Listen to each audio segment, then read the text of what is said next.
Something big happened this week. Big enough that 10 years ago it would have stopped the country cold. We invaded another nation and took their head of state. And if your reaction was a shrug or a half-formed, well, he probably deserved it, that reaction matters more than the event itself. Because when extraordinary things stop feeling extraordinary, it's not stability, it's adaptation. This episode isn't about politics. It's about how smart, decent people slowly learn to tolerate things they never would have accepted before. If that makes you uncomfortable, good. This is Shrink the Nation. Welcome to Season 2. This is Shrink the Nation, a podcast for thoughtful, informed adults, preferably holding a drink and definitely holding a thought. The views expressed here are ours alone. They do not represent our employers, institutions, licensing boards, government agencies, bourbon distilleries, or most emphatically, our families. They've been very clear about that. This show is for education and entertainment only. Nothing you hear is medical, psychiatric, legal, or professional advice. We're clinicians, not your clinicians. If something we say stirs you up, that's not a crisis, that's a journal entry, or an email sent politely. We're here to challenge ideas, not diagnose strangers on the internet. And if you are in real distress, please reach out to a professional who can actually help you.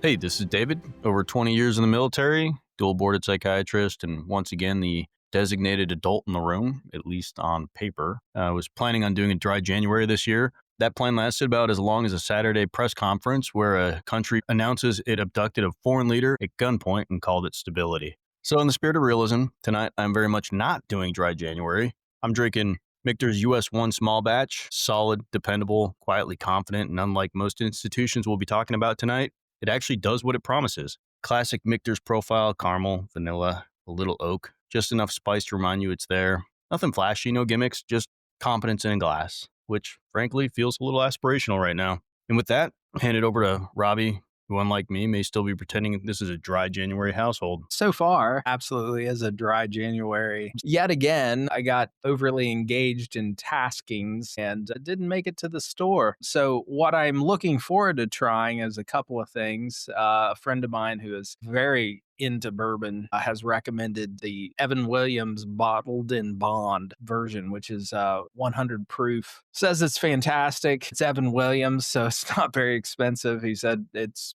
one of the best, often overlooked. So I am looking forward to trying that at some point eventually. But today I'm yet again drinking coffee, Starbucks, the blonde roast. Okay. Anyway. At least it's blonde. Yeah, it's... I love burnt coffee. Right. Well, I have a type. What can I say? Rob, I got 26 years in psychiatry and 30-ish in the military. And I am so excited to talk about attacking another country. Yeah, looking forward to it. For anybody who has been burying their head in the sand, which you don't need to do that, people. Come on, come out, have a drink with us. Yeah. What happened on Saturday, January 3rd, was a press conference that laid out some military action in Venezuela, where the U.S., the dictator, president, whatever, the head of state, Maduro, and his wife took them out of the country. Because they're a book-ended pair, apparently. You got to take them both. This excites me because there is so much psychology behind this action. Gosh, what better way to start off season 2 than an abduction? No, I concur with you. Good way to start with a bang. But before we talk about the psychology of it, I want to step back and talk about the military aspect of it from a purely, and this is not political, this is not psychological, and this is not ethical, but from a purely military standpoint, what we did is just shy of stunning. We were able to infiltrate a foreign nation under circumstances in which they had a reasonable guess that we were coming. So they were at a heightened level of alert.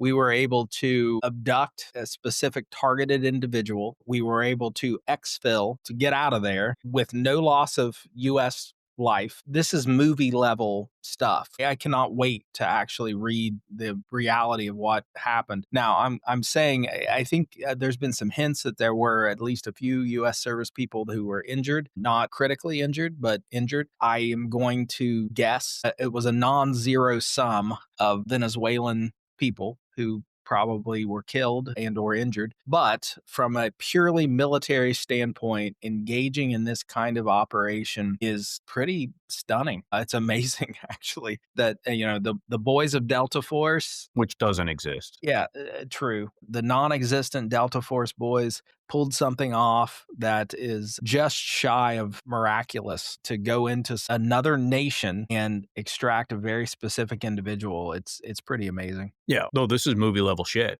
Imagine Netflix might get their hands on it, or Probably next week there'll be a movie. yeah, maybe Paramount. I imagine Paramount Plus will probably be more like. Probably some goddamn streaming platform that I don't have. I figure with David Ellison, they probably already had rights to it before it even occurred.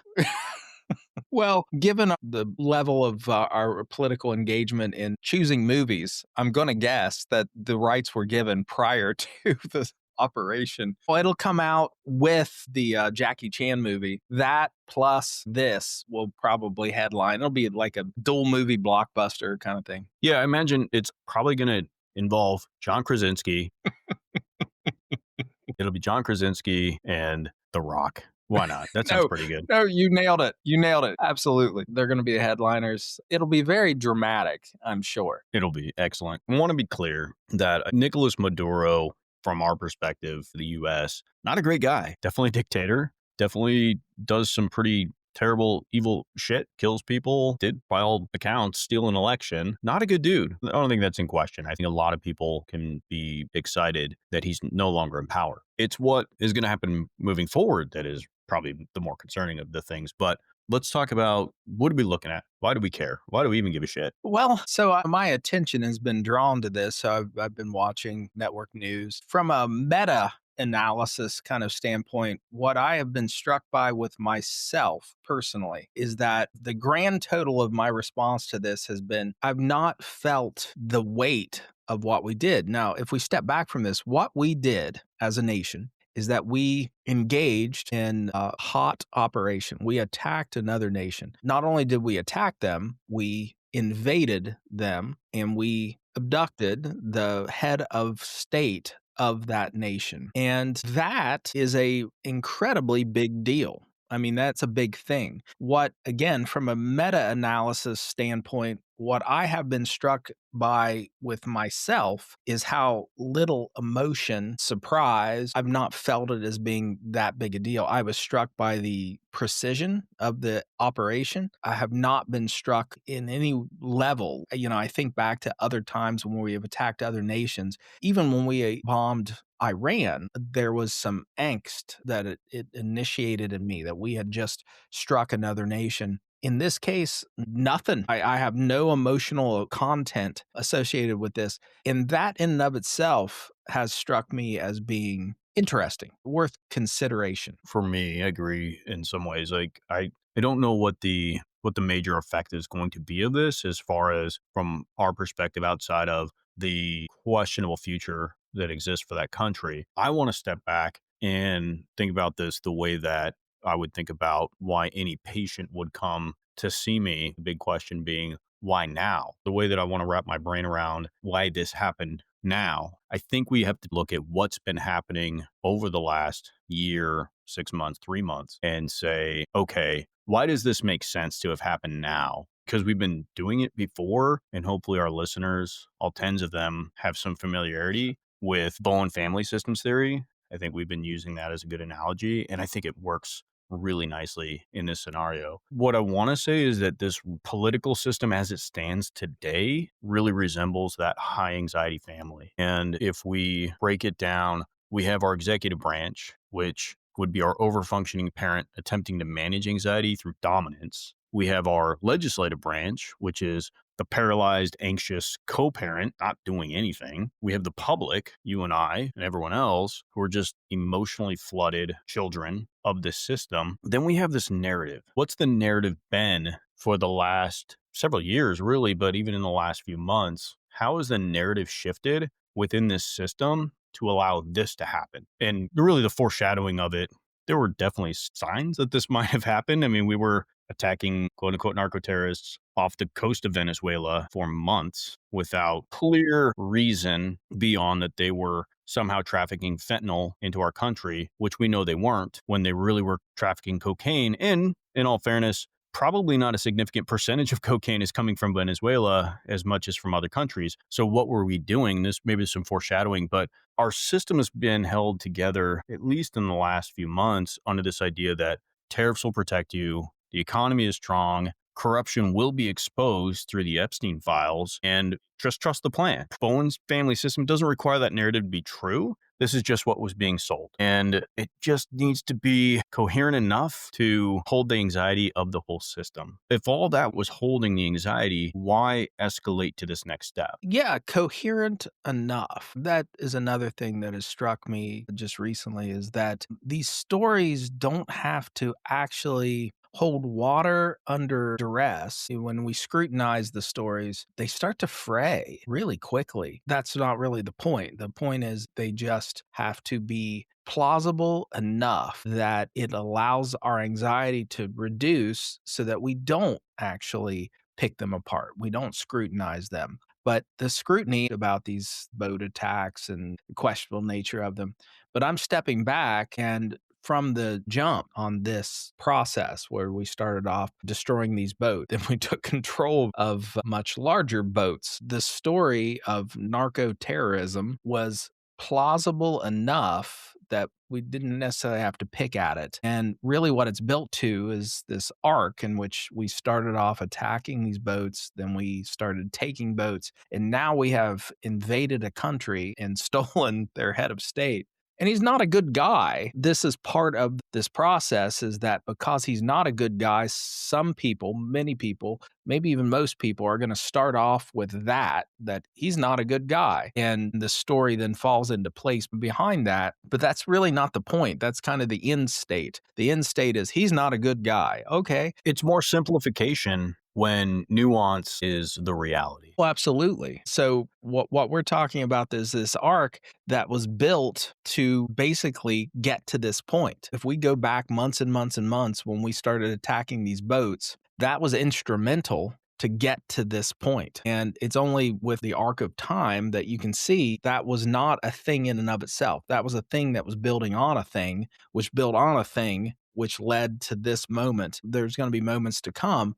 But, why? Why did we ultimately do this? Why are we ultimately, as was said in a press conference yesterday, why are we in charge of Venezuela now? And how's that going to look? How's that going to play out? What's that mean to the people of Venezuela, the 30 million folks? And why so silent about it all the way up, this whole arc? And it does, absolutely. It fits very well with Bowen Family Systems in how families can see when you're inside the family, you don't necessarily see it, but this progression of events that lead to badness, they just remain silent because that's what works for the system at that moment. The why now question, which I've been asking myself or kind of poking around. If we use that Bowen family systems theory, we look at a couple of things that have happened over the last few months that I think would help understand why now. One is that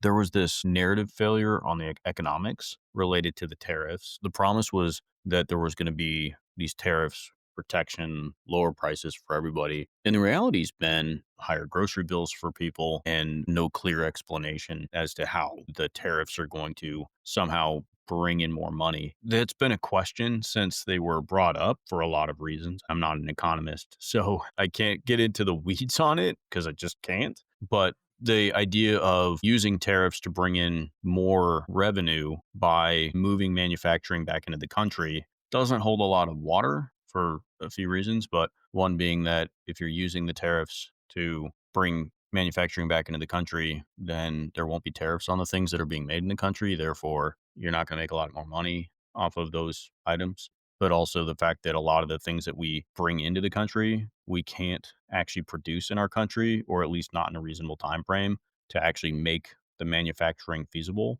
within the country. And so there's a lot of holes in that argument. So as the wheels start coming off of that narrative, anxiety starts to go up, especially if you're the one pushing the argument. Now, the other one being failure of the moral narrative, which was the Epstein files. We've been watching that play out for a while, but the promise was that there was going to be this exposure of all of these Democrats, that there was going to be a moral reckoning.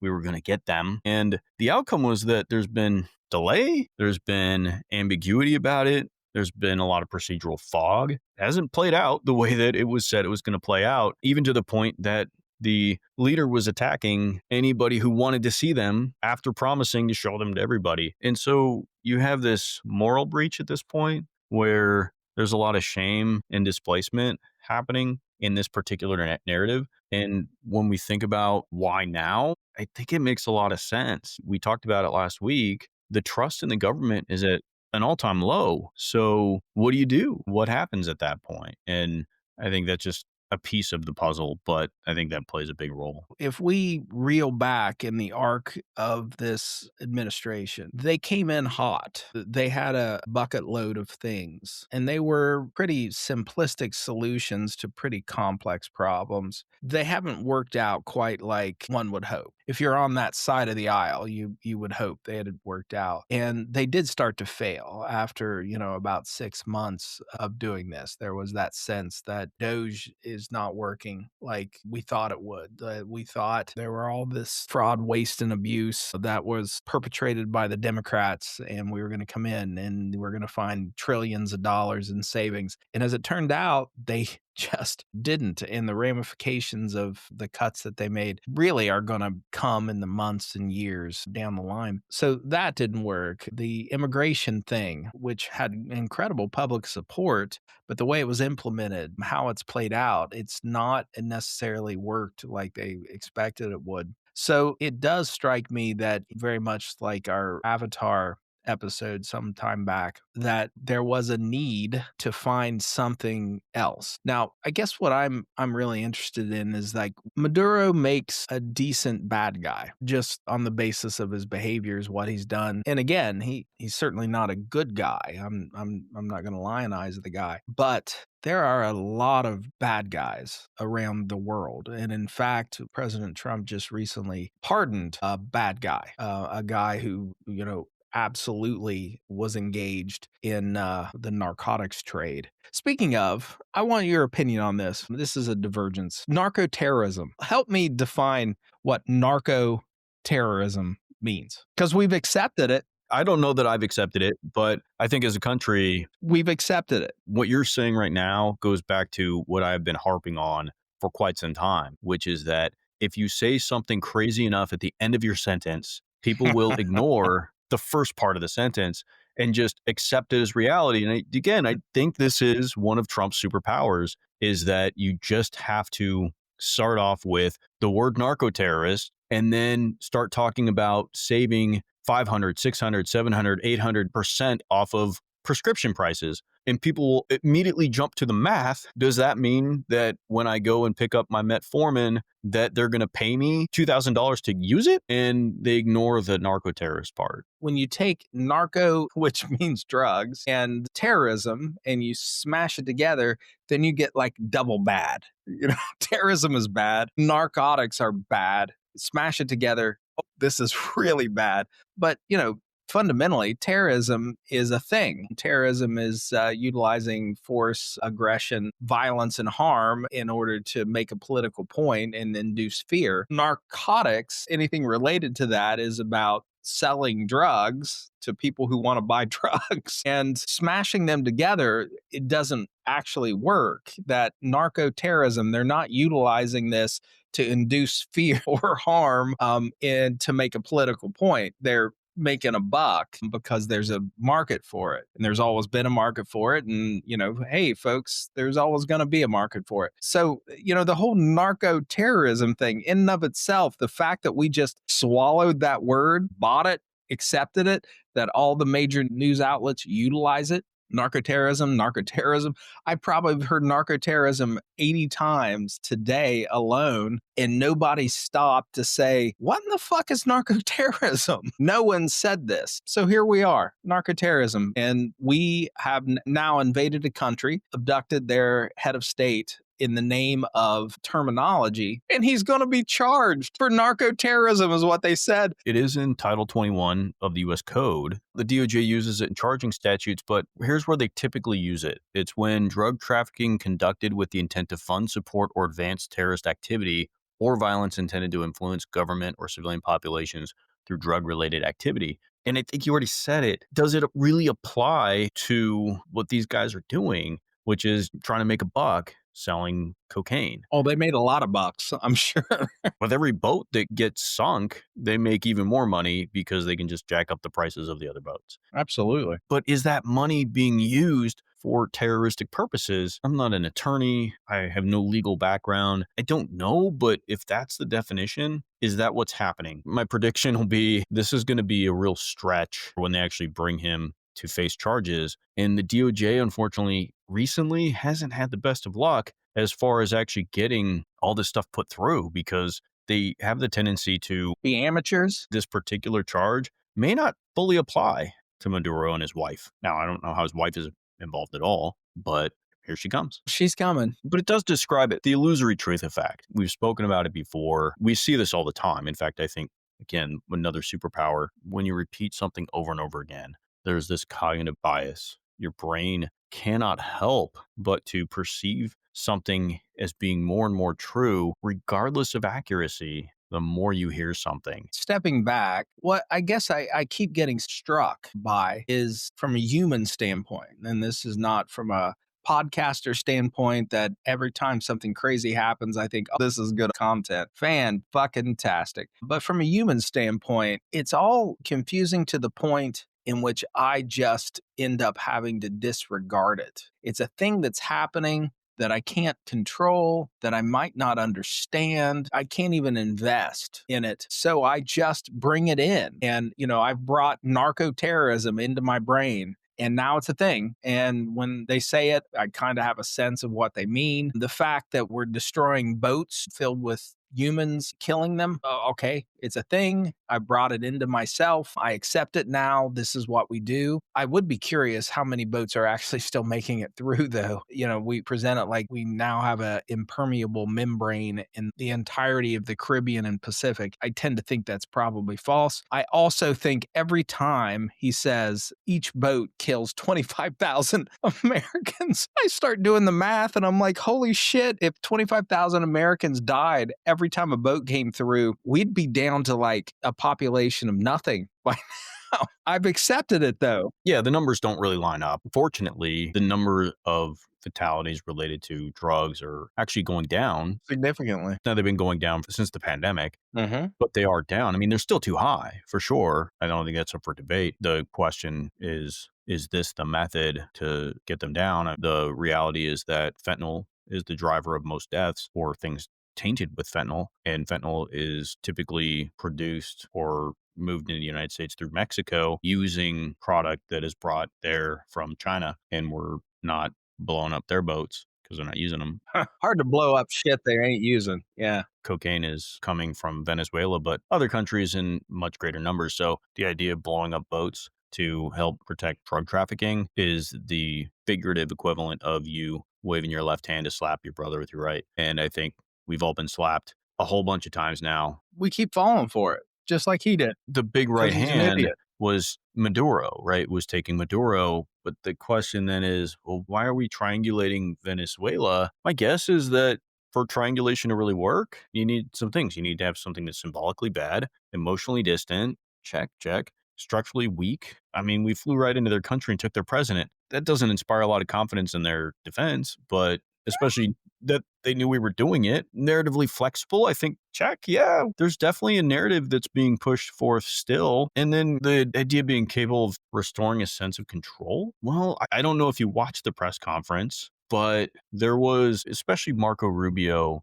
if you listen to anything that he said, this president, when he says something, he means it. He's going to do it. Everybody be on the lookout. He's coming. And I think that was it. I mean, that was we're going to get in control of a narrative and we're going to do this. Perfect Bowen family systems theory triangulation. This parent's not doing anything. These people are anxious. We're anxious. Let's do something to try to regain some level of control. Just because it's not working doesn't mean it's not there. I did watch the press conference and I got lost in the information because I was so taken aback by how much Hegseth and Rubio, how much time they spent stroking the ego of our dear leader. It's surprising. Have you watched any of their Cabinet meetings? Yeah. Yeah. It was striking in my half century of life, I cannot recall a time where an activity engaged in by the government had to be tied to the greatness of the leader. That usually it was, we did this because it was necessary, had nothing to do with the quality of the leader. It wasn't used for self aggrandizement. In this case, it's absolutely all about self aggrandizement. However, set that aside. That was just striking to me. Sure, easy to set aside. Let's just take that and we're just going to sweep that under the Well, rug. We'll ignore the fact that 70% trust rating in our government, followed by the verbal fellation of our president during a press conference after dozens of people put their lives at risk to do something. Sure, ignore that. Ignore that. Just ignore that, Robbie. Don't worry about that shit. by the way, to our tens of listeners, if you can YouTube this press conference. So you can't see Hegseth through much of the press conference. You can see Rubio. Rubio is right inside the camera. I have never seen someone struggle to not roll their eyes and to look less bored than Rubio. He really was struggling to get through some of the stuff that was being said. All right. Let's set it aside. And unfortunately, I think this is part of it. And I'm going to get to this. The concept of collective dissociation is where I'm rolling toward. We'll set it aside for a moment. Ultimately, the question that we're faced with right now is why? Why Venezuela? Why not any other country that is led by a bad guy? Argentina. How about that? But no, we're thick as thieves with Argentina. Why Venezuela? Why now? How much of this lead up was constructed purely to get to this point? And it certainly feels like everything that's been done in the last 3 or 4 months has absolutely led to this point. You got to lay the groundwork. And they did it. And they did it in such a way that we're all just like, meh, all right. Yeah, this is what we do now. This is normal. It's twofold. The target, they've been working on that for a few months. The boats, narcoterrorism, labeling all of these things. Perfect target. You have all the things I said. They have a questionable leader. You have a villain who clearly did steal their last election. You know that the populace doesn't love the guy. He's a dictator, done some awful things, but they're also sitting on top of huge oil reserves that aren't being fully tapped. And we like oil. The why question of Venezuela is easier than the why now. Why do it at a time where they expressed extensively the weather wasn't great, was really difficult? Why do it at that time? Well, things aren't working out so well for this administration at the moment. You needed a win, and now you've got some kind of win, and potentially you got a whole bunch of oil. Now, how people are going to think about taking another country's oil and selling it is questionable, but I don't know that this administration has ever shown a lot of long-term thinking in that way, and frankly, maybe people like it. Yeah, I suppose that ends up being in the political realm. What has really struck me is that this is a relatively enormous thing. This is a big deal. How many times in the history of our nation have we invaded another nation, kidnapped their leader? And this is aside from whether he deserved it. I'm making no calls to the morality of this individual, but this is an enormous thing. It really feels like no one feels it. And it struck me just how I saw the news. I saw the event the other morning at like 5 in the morning whenever I get up. And, kind of shrugged my shoulders and like, yeah, we do that, whatever, and moved on. And as I have thought about it, how much it has not impacted me, here's the factors. It was surgical. So to my knowledge, no U.S. soldiers were killed. Now, I think there were some that were injured. There's some hints that there were some injuries. They haven't really talked about them at all. It was bloodless as far as the population is concerned. It happened, it was successful, and it ended. So with that structure, we don't even have to think about it. We're structured in such a way as humans to think about things that are problems that we have to deal with, we have to manage, we have to engage in. And this is not one that really presents with those sharp edges that we have to do something about this. The psychological tendency is to take it because it doesn't have sharp edges. No one died. It's over. We got him. He's on his way here. We can then just sort of dissociate emotionally from the event and not treat it like it was a massive deal. This is the kind of thing that, like, in the history of the world, this doesn't happen. You don't invade a sovereign nation and steal their head of state. I don't know how many times this has happened. I know of Noriega in Panama. We did that. And I know this one. There may be others. I don't know. I'll have to Google that. Sure, it happens, but I think the rarity here is holding a press conference saying that, oh, yeah, we did that for a country that we are not actively engaged in a war with. He just met with Putin not long ago. They could have just, had him show up and, Snatched his ass. you're not leaving. Just kidding. Hang out. We didn't do that. So, yeah, it's a big deal, but it's overwhelming. I think there's this overwhelmingness to it. As you watch a car accident occur, it's so surreal. There's that, what just happened in front of me? And you're not really sure how to react. Now, in your defense and everybody else's, this happened on a Saturday. It happened when, even if big news channels are picking it up, I haven't really gone deep into it. I think it's going to take a little bit of time, if it hasn't already, hit people as to the significance of what just occurred. What struck me watching it was what wasn't being said in the press conference. That's what is going to be broken down over the coming days and weeks. Well, that's it. The Yeah. premature closure that it's presented like this happened, it's over, we're done. Yes, we didn't get a say, we didn't get to vote on this, we didn't get to say, go, no go. And there's a lot of decisions that's the reality of them. They have to be made in the immediacy. But invading another country and stealing their head of state does strike me as something that maybe should have got some, at least if we're following the norms of our nation, should have got some buy-in by, I don't know, the legislative branch that is supposed to authorize war, etc. There's also a scale mismatch that abstract power bypasses the nervous systems. This is the exertion of power on a scale that we as humans can't even begin to imagine. And there's habituation, that we have been subjected to repeated norm violations. The norms have been broken over and over and over again. So we're just not even remotely sensitive to norm violations. And this is a violation of a norm. Yeah. Again, I'm not making a moral judgment here, that, whether Maduro is a bad guy, whether he deserved this, whether this is good in the grand scheme, I'm not even trying. What I'll say is that it is an incredible deviation from the norms of how nations are supposed to act.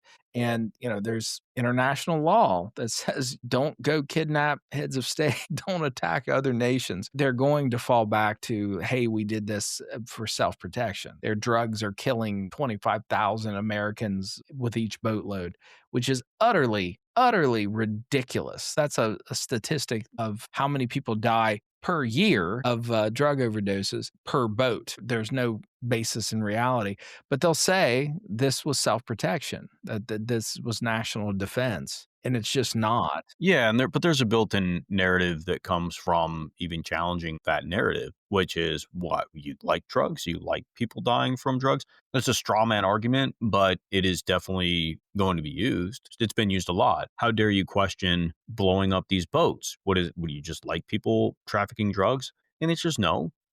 But the nuance is what is trying to scream, and it's being silenced. And that is that, no, we have our laws. We don't do these things because our laws say that we don't kill drug traffickers. We can arrest them. We actually have the Coast Guard that does that. We have Customs and Border Patrol who got billions of dollars to be able to do more of that. We have the mechanisms to do these things in the American way. And as you're saying, we've just been ignoring our own norm for quite a while. This goes a bit further because this is starting to get into the territory, or has already been in the territory, of violating our own laws. We're just doing it outside of a jurisdiction where our laws really apply. Why I'm mostly concerned about this, and we see this in psychotherapy, is that, patients come to us living in very abnormal environments, but they've been habituated to those environments to the point they're no longer aware. How many times have you sat with a patient that tells you something that is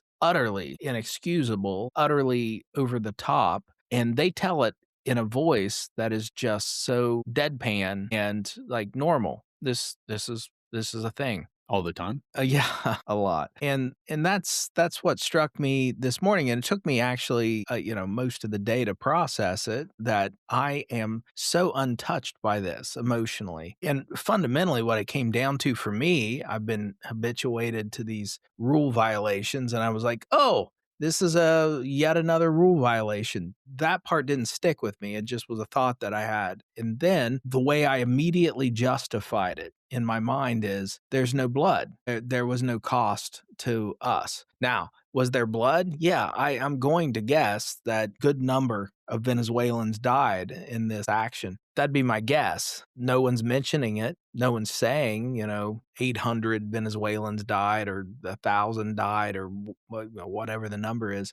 But I find it hard to believe that this was a bloodless event in the grand scheme, but there is no American blood spilled. So I just don't have a somatic anchor to this. I have become habituated to this nonsense. I'm no longer emotionally impacted in the way I would have been a year ago, or certainly 2 years, 3 years. And I'm gonna guess. I mean, I'm gonna assume I'm average Joe, since I'm average in every other way, that most Americans hear this, shrug their shoulders, and move on. And Go. that is a collective dissociation, that this is a big deal. It is, and I think you're not wrong. I think most people, it won't affect them. They may not even know about it, and if they hear about it, they would have to look it up. Was Maduro a good guy? Was he a bad guy? Was he a Democrat or Republican? And when they figure out that he was neither, they won't know how to feel about Was it, he right? red or blue? If he was Yeah, they red, won't. no, that's a Yeah, problem. If he's blue, when they realize that all presidents in the last decade have not liked him, maybe they'll be whatever. But what I thought was striking about the press conference was what wasn't brought up. And I do think people need to maybe pay attention to that, because what wasn't said was there was no discussion of a restoration of democracy. There was no discussion about any new election timelines, no limits to the sovereignty of their nation, or any international consent. I worry that what was said was, we're going to control their country. We are going to stabilize their country. We are. And there was a lot of talk about oil and infrastructure. And that surprised me. That felt like saying the quiet part out loud. 100%. Yeah, there was no attempt whatsoever to hide the fact that our goals in Venezuela are to rebuild their oil infrastructure so that we can use it. There was a lot of discussion about reparations for American companies that had been kicked out of Venezuela when the regime took over and created their own state-run oil companies. That was brought up specifically, along with, we're going to mine their oil, we're going to sell their oil, and it's going to help them, but it's also going to help us. The other piece, which makes sense psychologically, when the narratives that have been failing have failed, that we've already spoken about, the economic narrative has failed, the moral narrative has failed, you need something tangible to hold on to. And oil is one of them. It's an asset. When you lose the plot, you grab the furniture. As I was watching it, it struck me that saying we are now going to run Venezuela. And it was said with that exact wording multiple times. What was left out is how? How are we sending folks in? Are we on the phone with them? Are we telling them this is what you're going to do? Or are we going to sit out in the ocean with our incredible fleet that has been arranged there and just say, do what we want you to do, or we're going to hurt you? That's the thing. When something like this becomes procedural, I think that's when we need to start to worry. This is just another example of an administration that is really hot on simplicity and really cold on nuance. Because, to clarify, there was a question of the president as to who would be running the country, and there was an answer that alluded to Marco Rubio, Pete Hegseth, General Kane, along with a very supportive Delcy Rodriguez, who was the vice president and now apparently, per them, had been sworn in as president.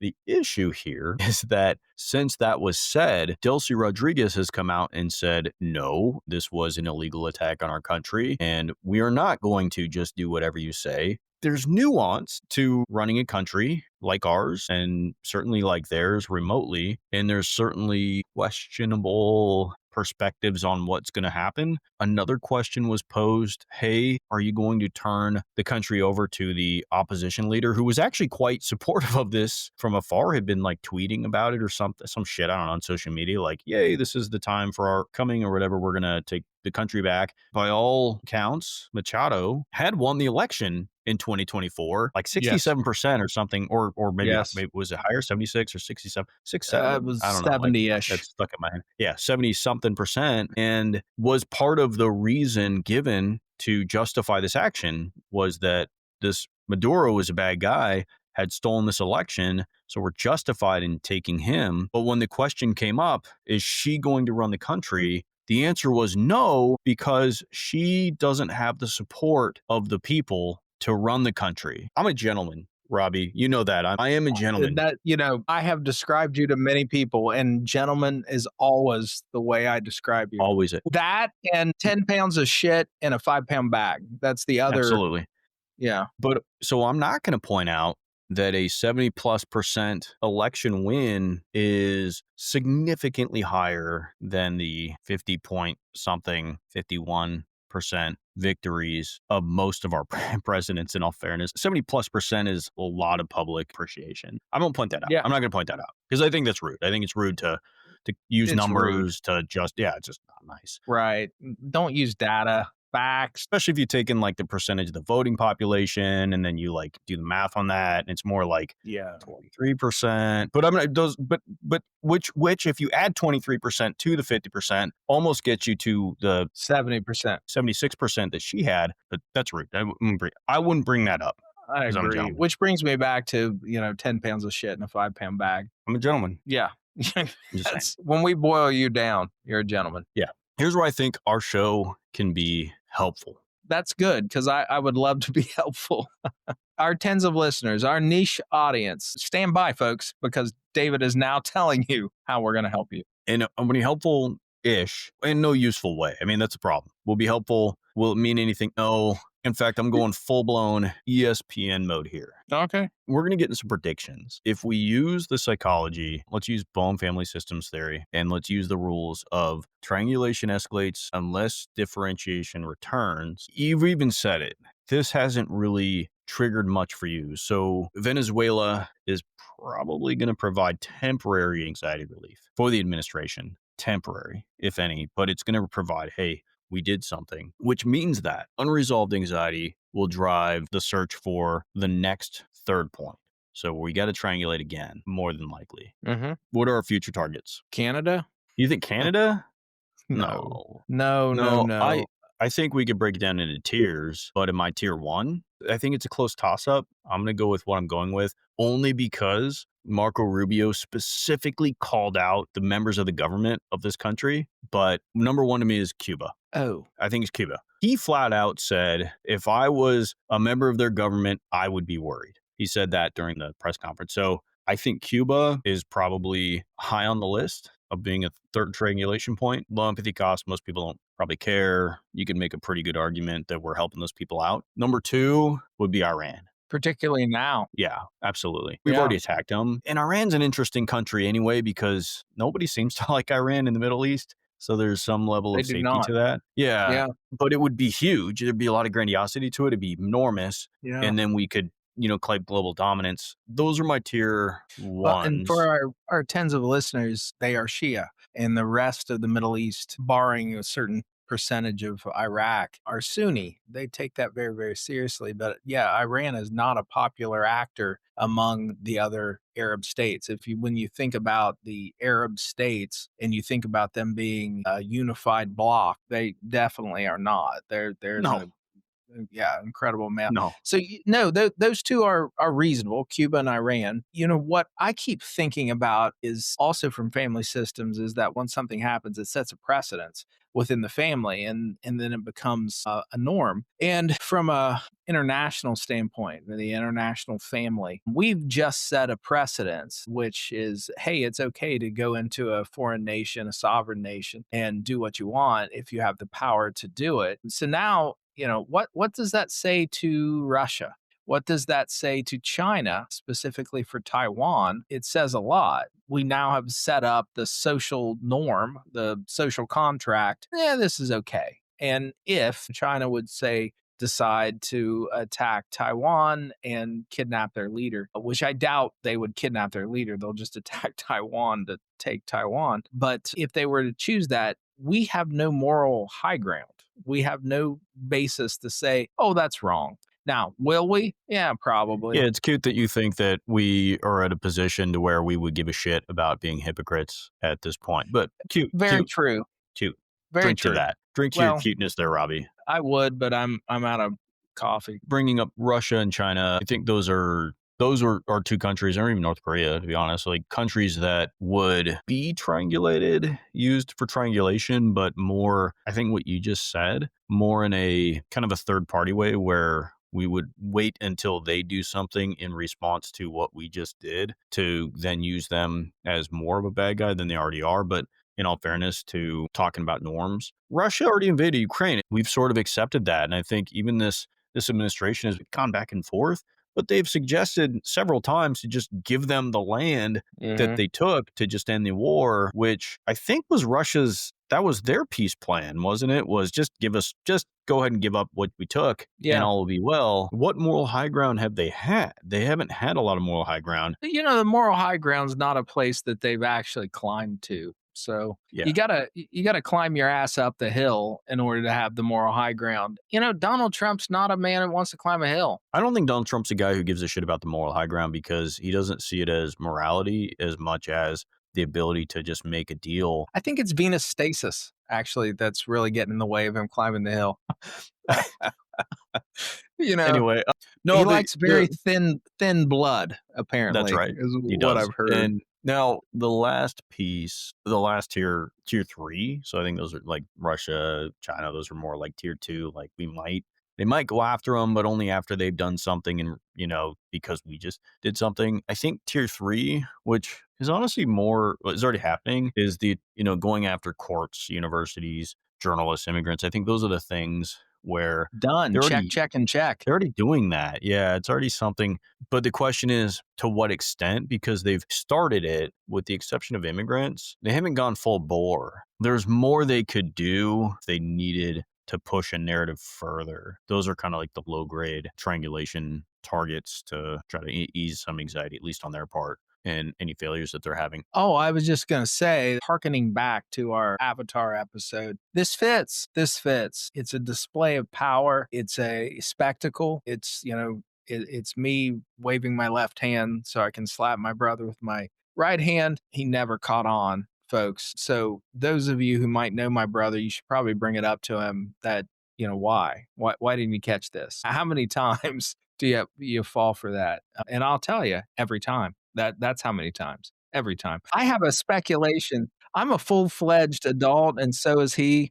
I have a speculation that I could pull that off to this day. I could wave my left hand and slap him, and he would still fall for it. Anyway, yeah. So this is in keeping with the avatar cracking. It's a display of strength, and it But it's not will strength. It's not strength. It's a display of attempt for strength. It's compensation. It is not strength. even Hegseth and Rubio, as they were stroking, I won't say what they were stroking, when they were playing toward Trump's ego, and I am way too erudite and way too much of a gentleman, really, is really what it comes down to tell you what they truly were stroking at that moment. All I can say is they needed a towel afterward.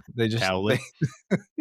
They needed a towel, no doubt. They had to wipe up after. They were trying to make him feel strong and powerful. It was a little nauseating, maybe a lot nauseating. It was a little distressing to me. I don't want a leader who needs someone to stroke them to be powerful. You are powerful by definition. Where you're at right now, this position is powerful. And if somebody needs to tell you it's powerful, that means you just need reassurance. It's scary to me. It's frightening. It's not a leader that I follow into combat. No, this would be dating somebody who's constantly reaching out to you and saying like, Do you love me? "You sure?" And eventually, Not anymore. I don't. I don't no, now. no, I we're did. done. Yeah, we're Yeah, done now. yeah, I'm No, tired. but the warning though is that unchecked overfunctioning that we're seeing leads to escalation. It leads to boundary erosion, brittleness of that authority. Relief is temporary. This is going to cause temporary relief while the news cycle doesn't really latch onto it to the extent that it's going to. We haven't heard the MAGA side of this at all. And I really wonder how they're going to take this because what you're left with is you attacked a country, questionable legal authority, you took their leader, and then you said, we're going to run the country from afar. I don't know that MAGA is going to be cool with that. The neocon arm of MAGA will be okay. The true America First MAGA is where it's gonna Yeah, the question was posed, how is this an America First agenda? And the response was, well, we need good neighbors. wail. Well, that's the real answer, but we need good neighbors. And I'm just not sure that if we look at a map, they're our neighbor. It's a stretch. It's a stretch. It's a weird map, but anxiety Yeah. always returns. And I think that's the gist of it is that this was just another step. This was another crossing of a boundary after Add it to the list. countless. I mean, just, thousands upon thousands of it. This isn't foreign policy. It's a family system that lost the story and reached for control. Yes. Yes, and when we're so habituated to it, we're just numb. We're the kids that are just so accustomed to the craziness between mom and dad that it doesn't even affect us anymore. We absorb it, we don't process it, we just file it away. And that's what we're doing. We're filing it away, one more thing, and moving forward. And here's my question to you. Do you have any prescriptions this week? Yes, I do. I only have one. Stop doing bad shit.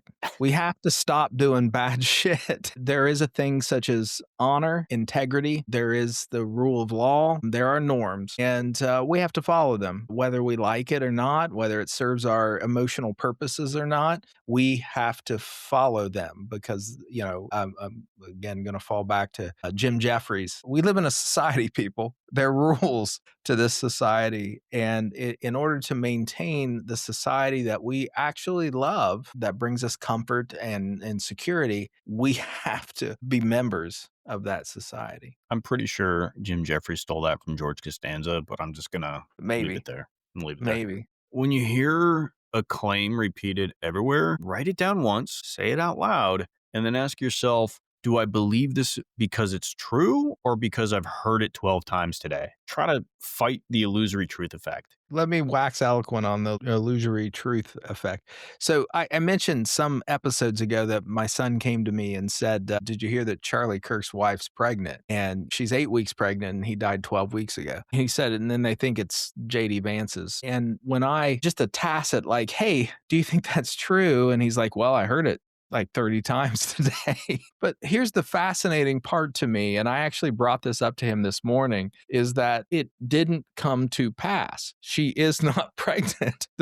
Was not reality. However, that part, it just slipped out of his mind. There was no follow-up to it. So how many things that we end up accepting as true that later are false, but then we don't change our behaviors or our thought processes about it. So I tried to make a point and it was completely lost. Any explanation that requires a villain, a savior, and a silent third party, it's probably a triangle. Triangles stabilize anxiety temporarily, but they never solve the underlying problem. So if the solution is requiring someone else to hold all of the badness, keep looking. It's not the solution. And maybe my favorite, does this explanation make sense after 2 fingers of bourbon? If it still holds up, great. If it collapses into vibes, slogans, and confidence cosplay, put the glass down. You're being managed, not informed. That's the truth. And there's a lot of managing going on right now. I've had a few fingers of bourbon for sure, and Yeah. this still doesn't make sense to me. So I think No. it's not real. Thank you to everybody who has joined us for season 2. So excited. Episode 1, season 2. We still need help sharing this show. So we know we're niche. We know we're somewhat controversial in this episode, A but little bit annoying. We know this. maybe annoying. Yeah, I'm always that. I've known that for years. So have Your you. wife tells you every day. Oh my God, so much. But please share us, subscribe to us, like us, write a nice comment. Tell your friends. Word of mouth works. We are growing slowly, but we are having some growth. We're going to try to do some changes over the next season to maybe get us a little bit bigger. But basically, we want to help. Hopefully, we're helping. If we're helping, let us know. Send us an email at socials@shrinkthenation.com. But thanks for joining us, Robbie. Anything else? I got nothing, man. I'm done. All right, then we're out. Till next time.